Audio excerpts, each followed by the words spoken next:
Women comprise the half of the entire population. So technically speaking, they have half the role when it comes to developing the nation as a whole. And that includes the role in advancing countries' democracy.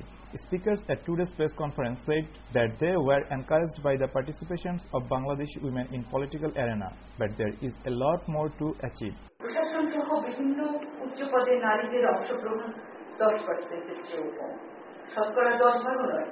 যদিও বিভিন্ন ক্ষেত্রে কোটা ছিল, তারপরেও সেগুলো পূরণ করা হচ্ছে। প্রাথমিক এবং মাধ্যমিক শিক্ষায় বিপুল সংখ্যক ছাত্রী ভর্তি হয়েছে, সেটা আমরা উল্লেখ করেছি অর্জনের মধ্যে, কিন্তু তাদের ঝরে পড়ার হার খুব বেশি। আর নারীদের মধ্যে উচ্চ শিক্ষার হার অত্যন্ত কম, এটা আমরা সকলেই জানি।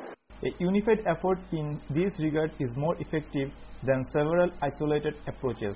Also, it is not only about ensuring their participation in social and political arena and allowing them to play their parts. It also about stopping all kinds of discrimination and violence against women. শাসন ব্যবস্থার সকল পর্যায়ে নারীদের সম দায়-দায়িত্ব নিশ্চিত করতে হবে। নারী নির্যাতন বন্ধে এবং নারীদের নির্যাতনের শিকার নারীদের সুরক্ষায় সরকারকে বিভিন্ন কর্মসূচি হাতে নিতে হবে।